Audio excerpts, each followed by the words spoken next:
یہ سورہ حجرات ہے، اور اس میں زیادہ تر جو مضامین ہیں وہ مسلمانوں کے حقوق سے متعلق ہیں۔ مسلمانوں کے حقوق میں سب سے بڑا حق یہ ہے کہ ہر مسلمان اپنے آپ کو سب سے کمتر جانے، ہر مسلمان اپنے آپ کو سب مسلمانوں سے زیادہ نہیں، ساری مخلوق سے زیادہ کمتر سمجھے۔ اس لیے کہ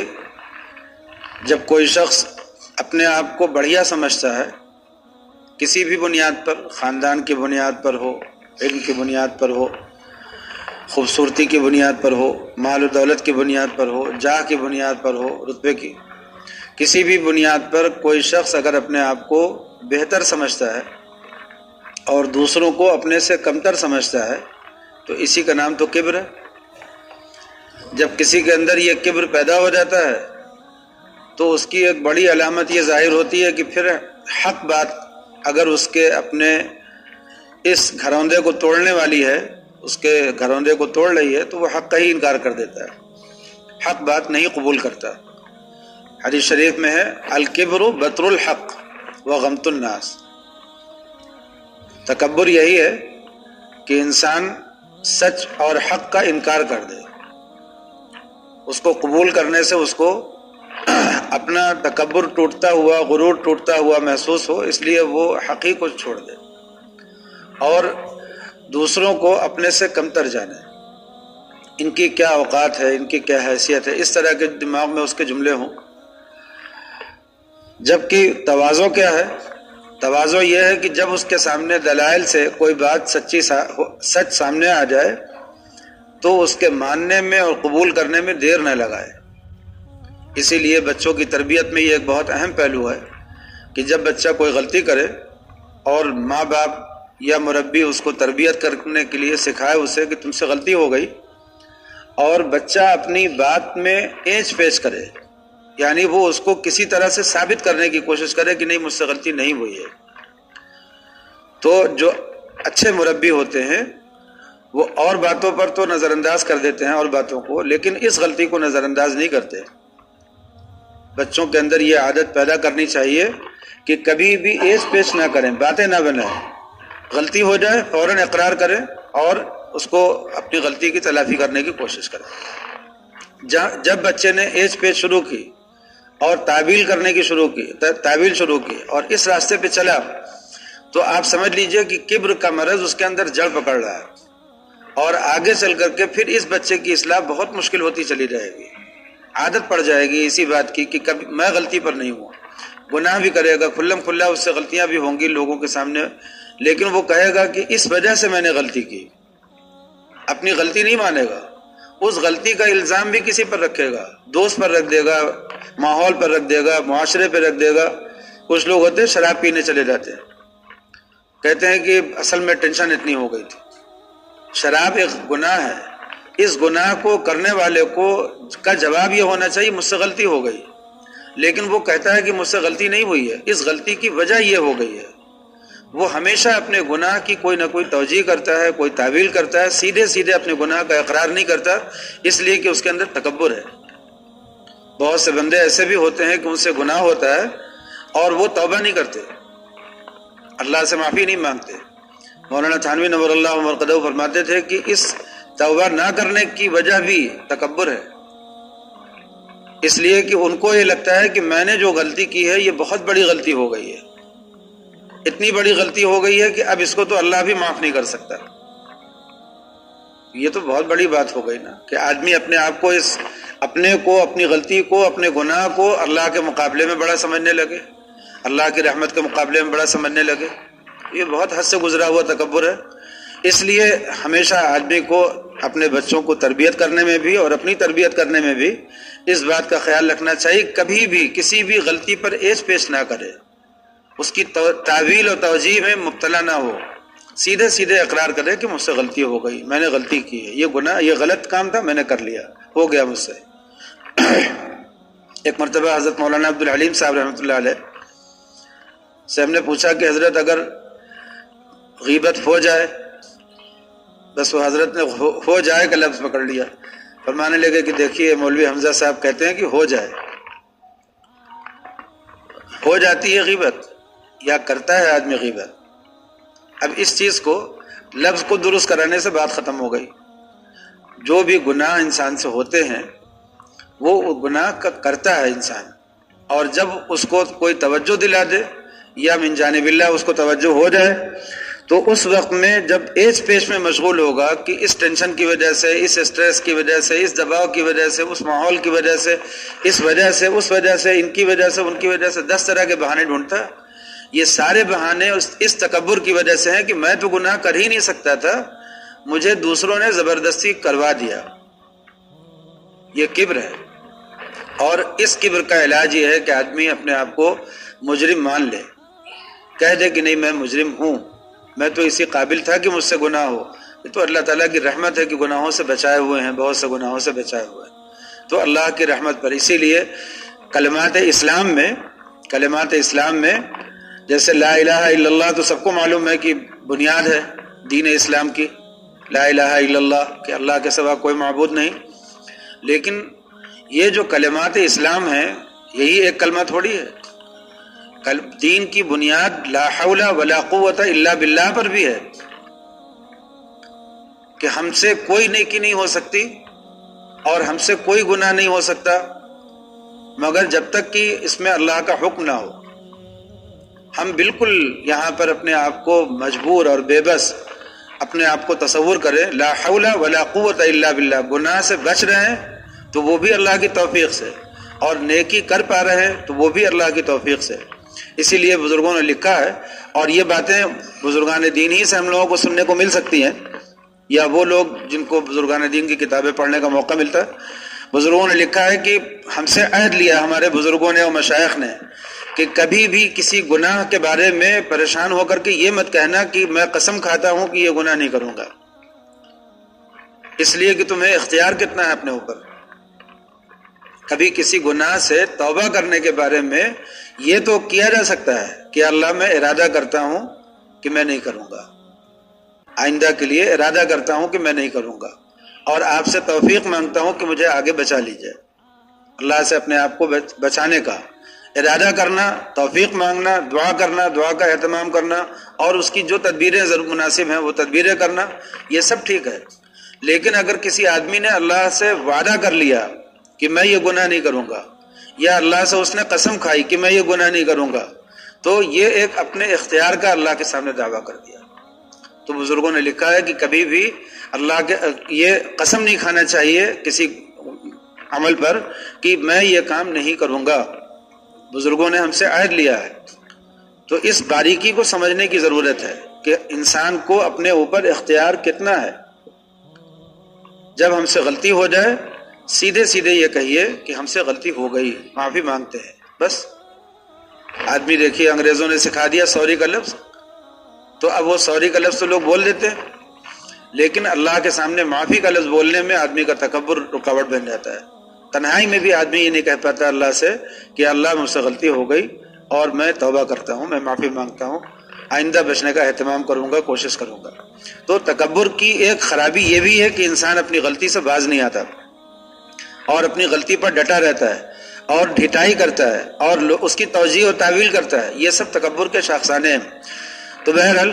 عرض یہ کر رہا تھا کہ تکبر ایک بہت بڑی بیماری ہے، بلکہ جتنی شیطانی بیماریاں ہیں ان تمام بیماریوں کی جڑ ہے، ام الخبائث ہے. تمام خبیث بیماریوں کی یہ جڑ ہے اور بنیاد ہے. اگر اس بیماری سے ہم اپنے آپ کو نکال سکے تو آپ یہ سمجھ لیجئے کہ پھر اس کے بعد سارے راستے کھل جاتے ہیں. پھر آدمی کے لیے ہر حق کو قبول کرنا اور ہر باطل سے اپنے آپ کو بچانا بہت آسان ہو جاتا ہے. سیدھے راستے پہ چلنا آسان ہے، بزرگوں کی اتباع کرنا آسان ہے. اسی لیے علماء نے لکھا ہے، بزرگوں نے اس کو بیان کیا ہے بار بار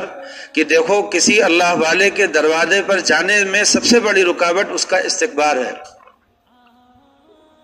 کیا ہوتا ہے اگر ہم کسی اللہ والے کے دروازے پر گئے، کسی خانقاہ میں گئے،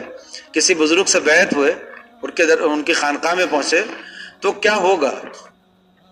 ان کے دروازے پر سب سے بڑی جو مصیبت ہے وہ اپنے نفس کو مٹانا.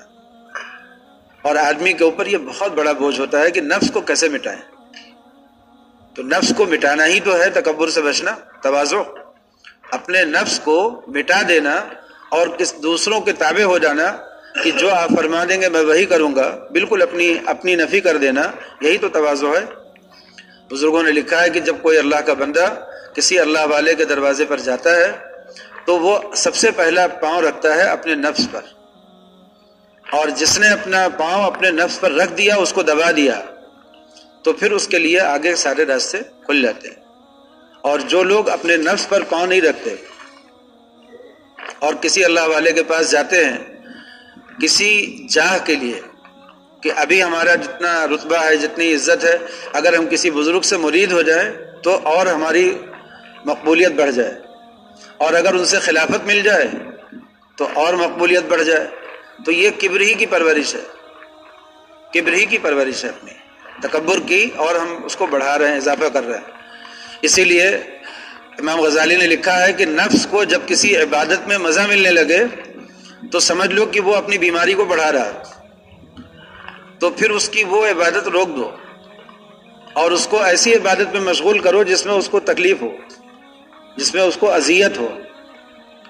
انہوں نے لکھا کہ نفس کو جب کسی عبادت میں، جیسے مثال کے طور پہ میں نے ذکر کرنا شروع کیا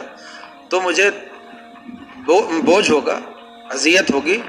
اس لیے کہ ایک ذکر کی پابندی آسان نہیں ہوتی، لیکن جب کرنے لگے تو نفس نے پٹی پڑھائی اندر سے کہ اچھا دیکھو اب تم ذکر کر رہے ہو، اب یہ ہزاروں لاکھوں لوگ ذکر نہیں کرتے ہیں، تو اس کا مطلب یہ ہے کہ تم اللہ کے مقبول بندے ہو،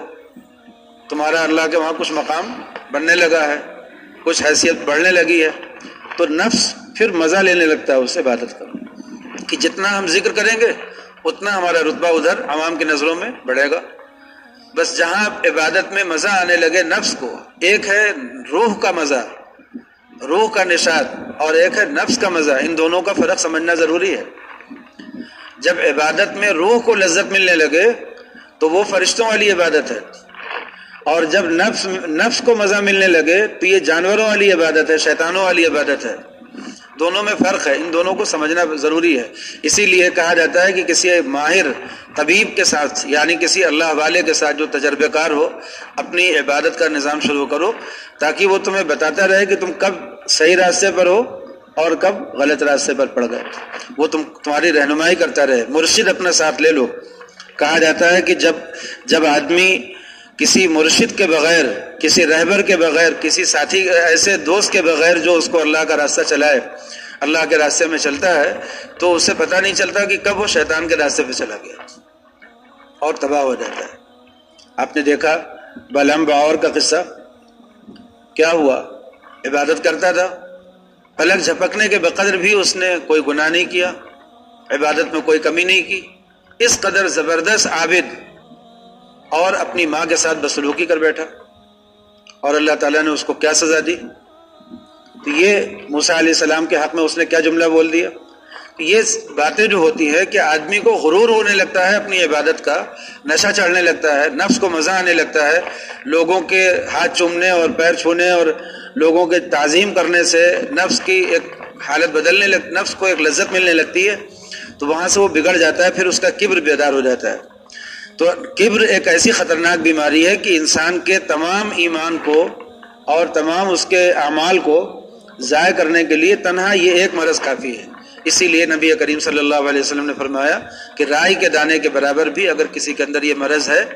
تو اس کو جنت میں داخلہ نہیں ملے گا۔ اس لیے اس بیماری سے نکلنے کی بہت کوشش کرنا چاہیے۔ ہم نے بتایا تھا کہ ساری بیماریاں اسی سے پیدا ہوتی ہیں۔ شیطانی بیماریاں، ایک تو نفسانی بیماریاں ہوتی ہیں، وہ الگ ہیں، لیکن شیطانی بیماریاں جتنی ہیں وہ سب کے سب کبر سے، ان کی جو جڑ ہے وہ کبر ہے۔ اب ہم لوگ آتے ہیں غیبت پر۔ اللہ تعالیٰ نے فرمایا کہ دیکھو ایک گناہ تو یہ ہے کہ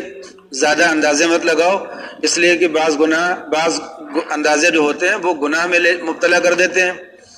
دوسری غلطی ہے تجسس مت کرو، ٹو میں مت رہو، اس لیے کہ ٹو کیوں کرتے ہو کسی کی؟ ٹو اس لیے کرتے ہو نا تاکہ دوسروں کا عیب پتہ چلے، جب دوسروں کا عیب پتہ چلے گا تو تمہارے نفس کو مزہ ملے گا کہ چلو اس سے تو ہم بہتر ہوئے۔ آدمی دوسروں کا عیب کیوں تلاش کرتا ہے؟ اپنے کو بہتر بنانے کے لیے، دوسروں کا درجہ اپنی نظروں میں گرانے کے لیے۔ تو تجسس ایک بیماری ہے، کبر سے پیدا ہوتی ہے۔ اس کے مقابلے میں، تجسس کے مقابلے میں کیا ہے؟ سماحت، صرف نظر، یعنی اگر کسی کی کوئی بات ہمارے سامنے آ بھی رہی ہو، کوئی بیان بھی کرنے لگے کسی کا عیب، تو ہم اس کو ٹال دیں، نہیں ہم کو مت سناؤ، ہمیں سننے کی فرصت نہیں، موقع نہیں ہے،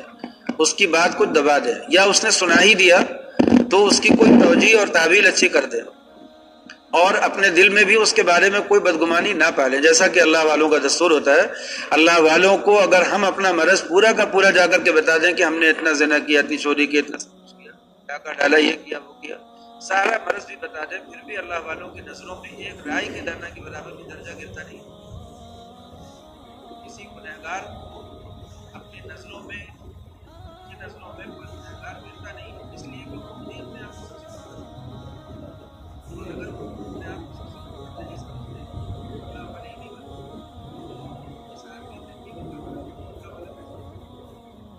اللہ والے کے سامنے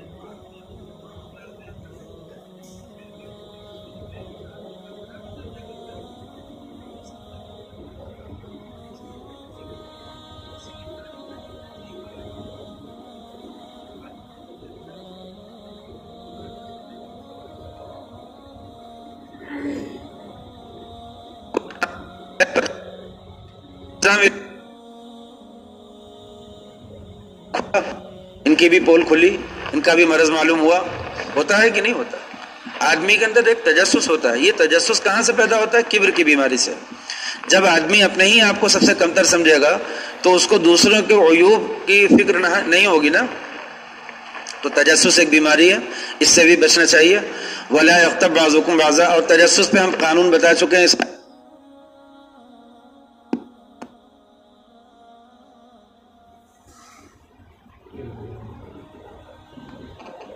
بازا کہ کوئی آدمی کسی کی غیبت نہ کرے۔ غیبت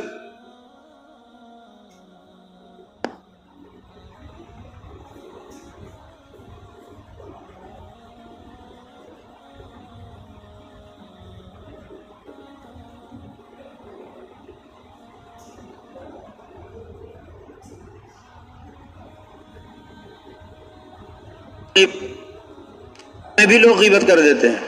کتاب لکھتے ہیں اس میں بھی غیبت کر دیتے ہیں، قلم سے بھی ہو سکتی ہے، اشاروں سے بھی ہو سکتی ہے، اور زبان سے بھی ہو سکتی ہے۔ ایک ایسا آدمی جو یہاں موجود نہیں ہے اس مجلس میں، اور ہم اس کا کوئی ایسا تذکرہ نکال بیٹھیں جس میں اس کا کوئی عیب ظاہر ہوتا ہو، جس میں اس کی عزت جاتی ہو، اس کی سبکی ہوتی ہو، ایسا کوئی تذکرہ نکالے، چاہے وہ کسی گناہ کا تذکرہ نہ بھی ہو۔ اسی لیے امام غزالی نے لکھا ہے کہ اگر ہم اپنی مجلس میں بیٹھے ہوئے اور کسی مسلمان کا جو یہاں موجود نہیں ہے، ہم نے اس کے گھوڑے کی برائی کی، اس کے مکان کی برائی کی، اس کے متعلقین میں سے کسی چیز کی برائی کی، تو یہ بھی غیبت میں آتا ہے۔ تو کسی گناہ کا تذکرہ نہیں ہو رہا اس کا، لیکن اس کا کوئی ایسا تذکرہ ہو رہا ہے کہ اگر اس سے پتہ چلے تو اسے تکلیف ہوگی، اور یہاں ہوتا تو دفاع کر لیتا، جواب دے دیتا، اس کا بچاؤ کر لیتا اپنا، لیکن ہم نے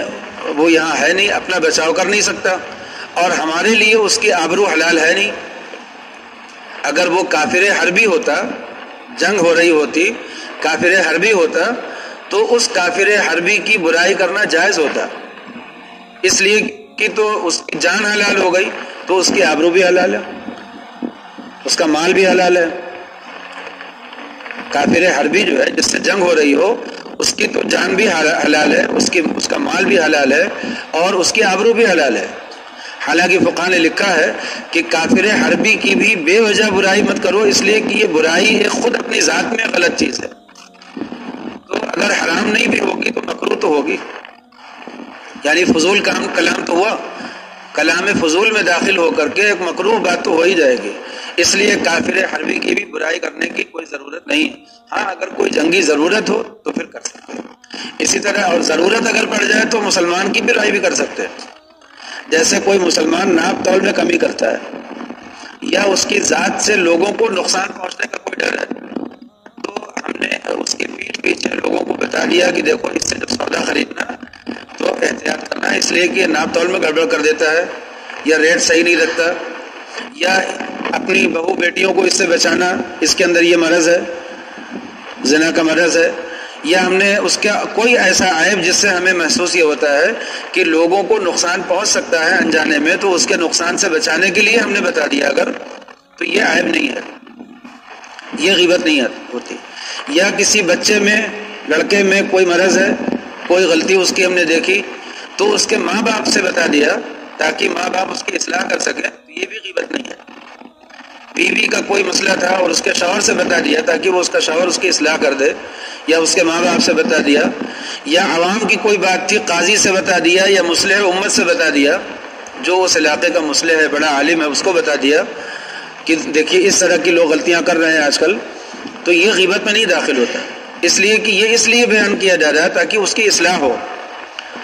اس مرض کی اصلاح